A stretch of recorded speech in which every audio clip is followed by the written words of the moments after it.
Now, Thea, how old are your babies? So they're 7, 4, and 2. She just turned Wow. 2. Well, 7 hours, no, 5 hours looking at That's houses. yeah, a 2-hour drive there and a 2-hour drive back, right? So that's 9 hours of just being on the go. Well, 9 hours doing all of this movement and keep them calm, relaxed. It is not normal, right? This is amazing. So it is not by chance. It is not accidentally. It is a technique. That's what is nice. And now you can teach that because you're a brand new instructor. We are going to talk about this in a few minutes.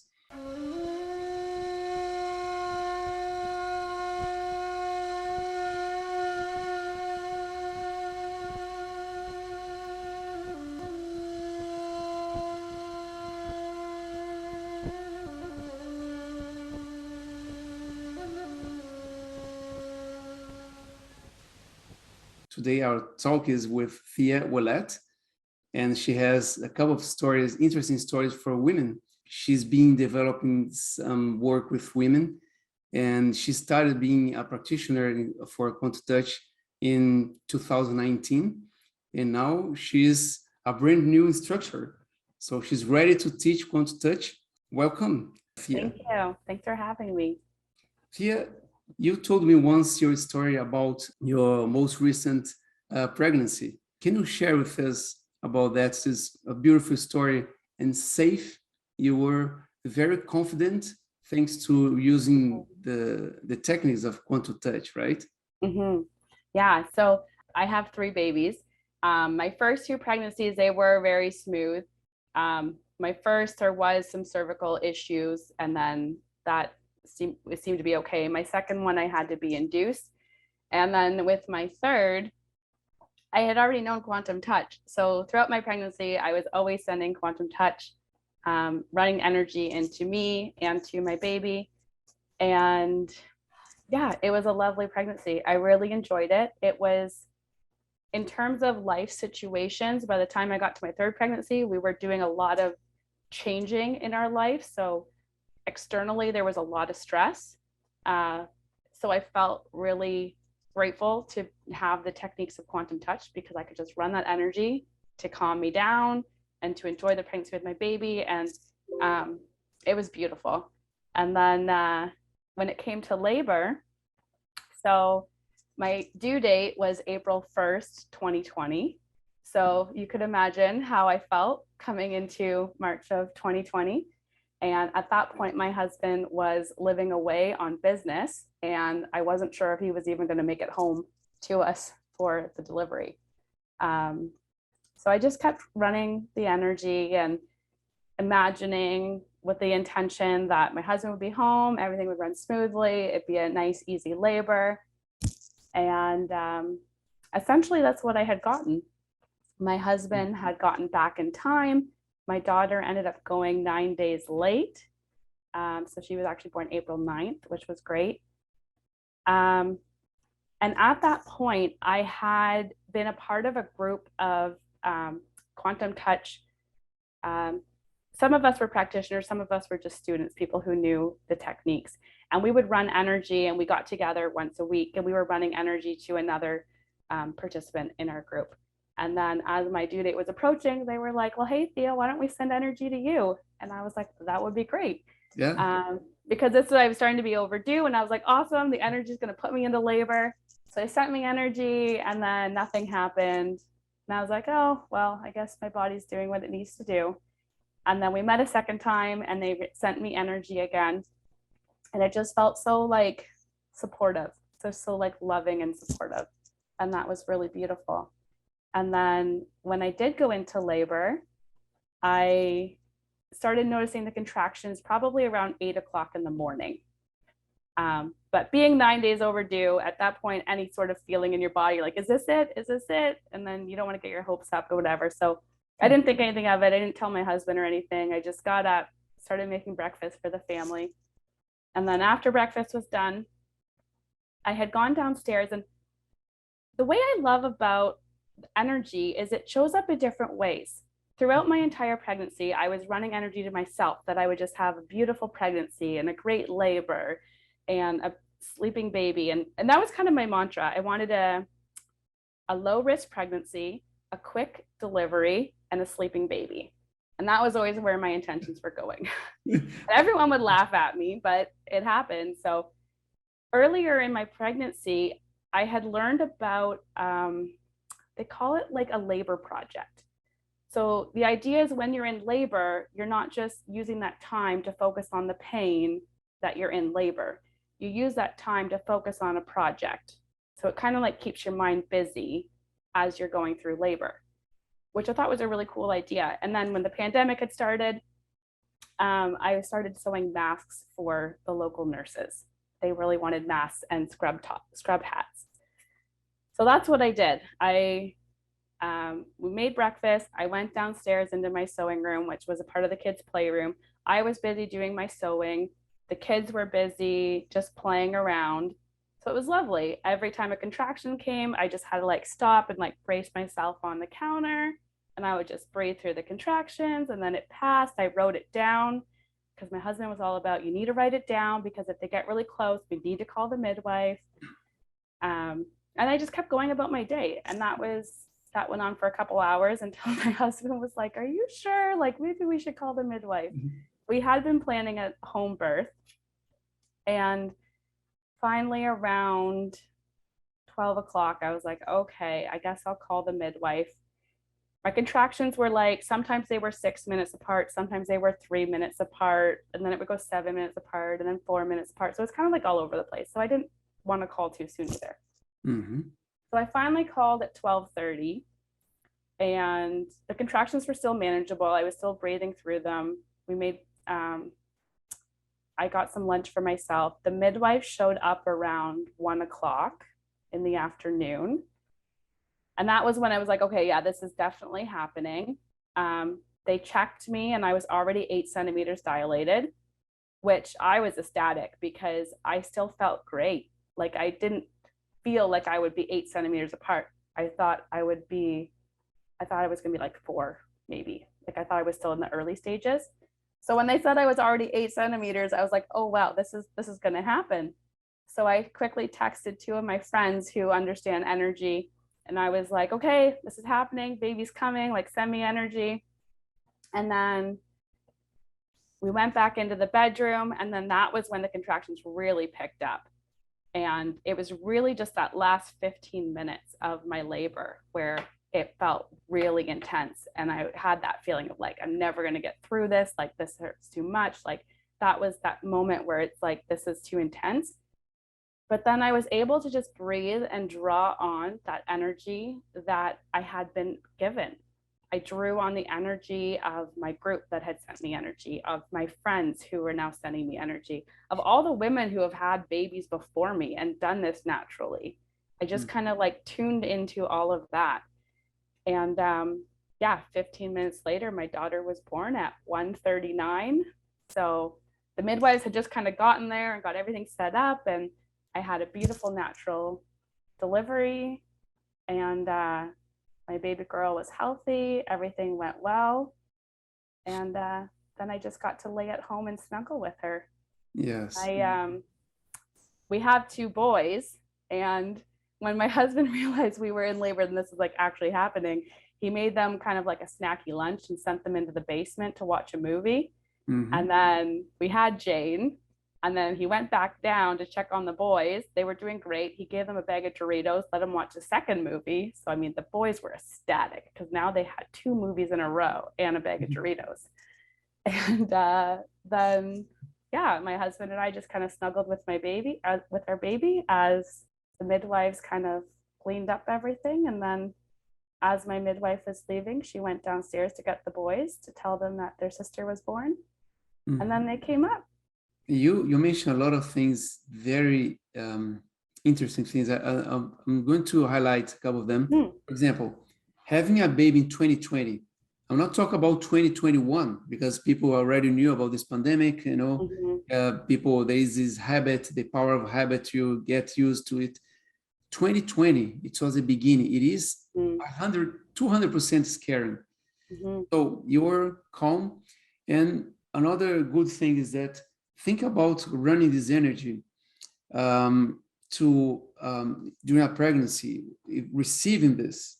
If someone else is doing a session, a practitioner running this energy to a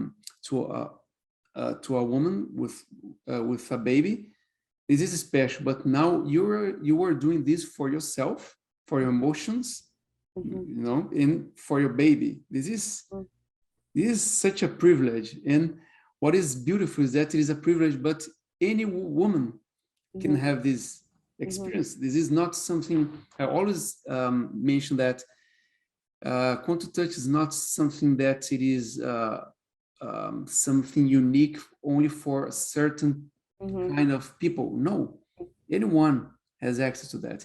Any woman can have this experience you had, right? Mm-hmm. This is very nice. Well, and I think it's fair to point out, like, I think of quantum touch as a tool. Yeah, So during my pregnancy, and especially during that early pandemic, I had moments of freak out. Like, I had moments of panic and, like, how is this going to happen? But then I could take a step back and I could run the energy, and then I could calm down and I could focus my intention, right? So I felt like it was just a tool to get me through those moments, because I still had those moments.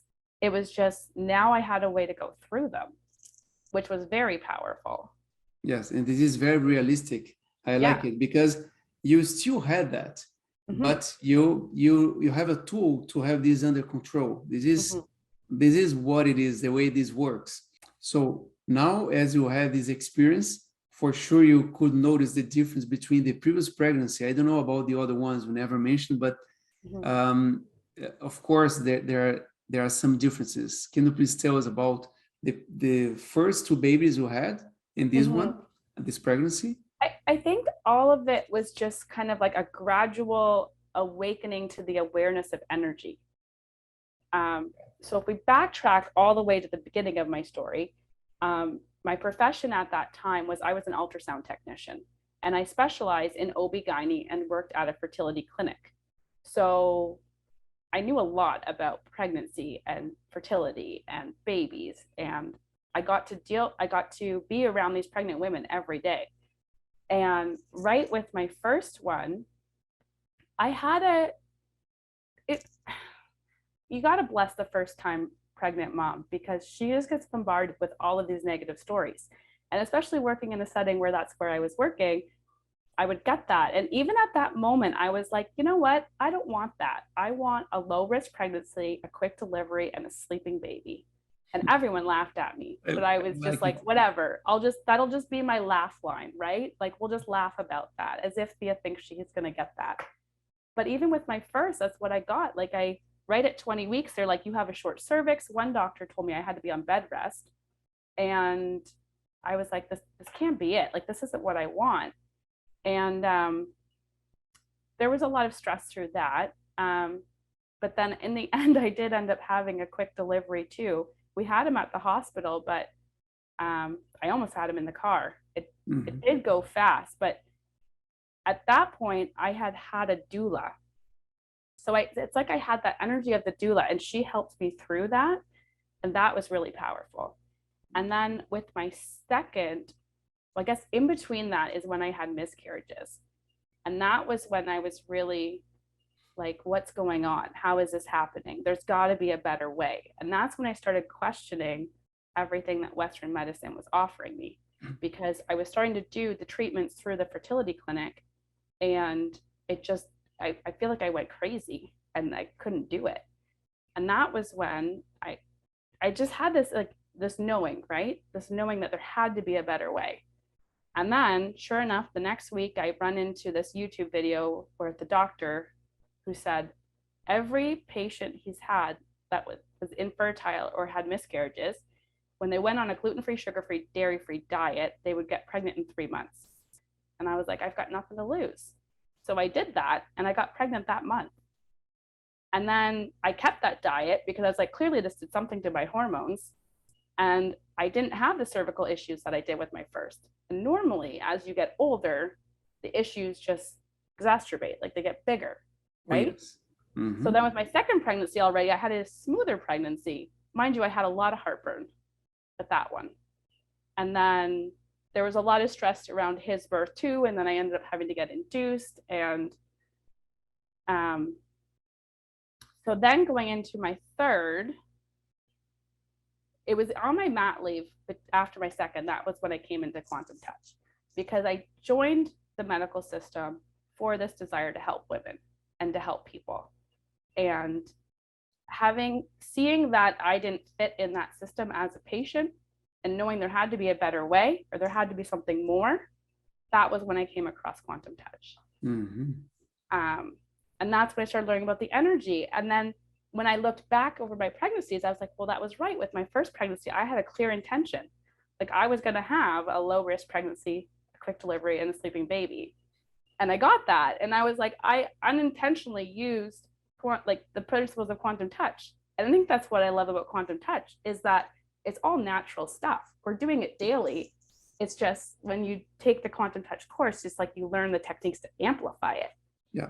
And make it stronger. But it's all natural stuff that we're probably already doing without even being aware of it. So yeah, then when I got pregnant with my third, and now I knew about Quantum Touch, I knew about using my breath and matching that with a clear intention. And I would run the energy. And with my third, I hardly had any heartburn. I would notice the heartburn coming up, and then I'd be like, nope, I'm not going to have heartburn today. And then I would just run the energy, and it would go away.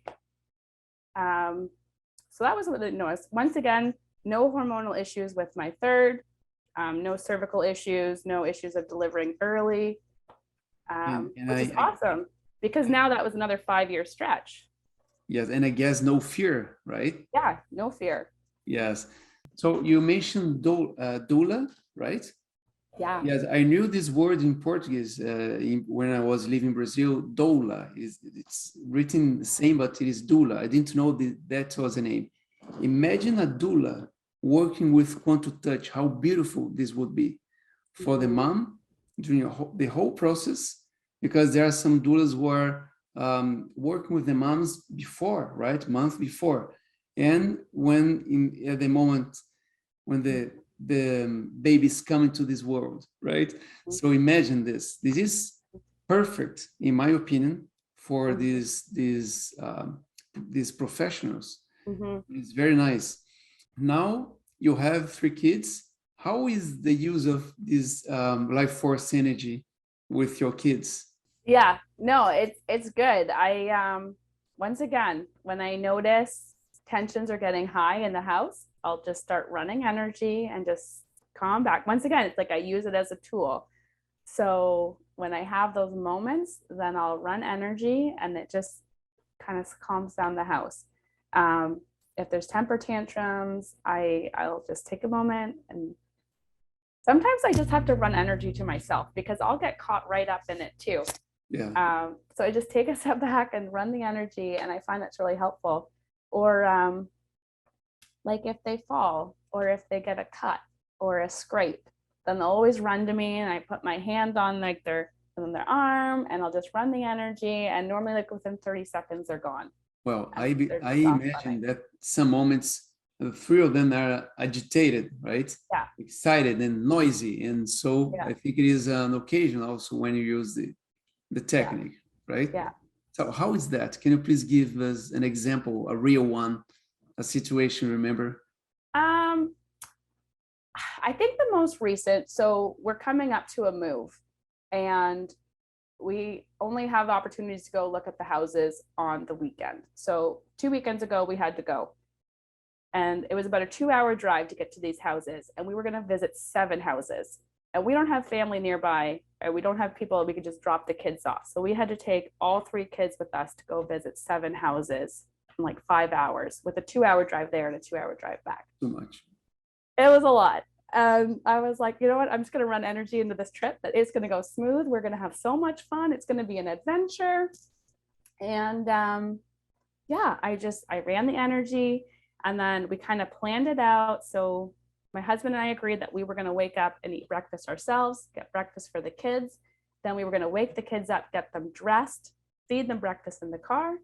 I had planned out snacks. So after every viewing, there was a snack and I had wrapped it. So I told them, once we're done the house, run to the van and then you get to unwrap a gift and it's a snack. So they loved it. So it was a very quick changes between houses. There was like no fighting.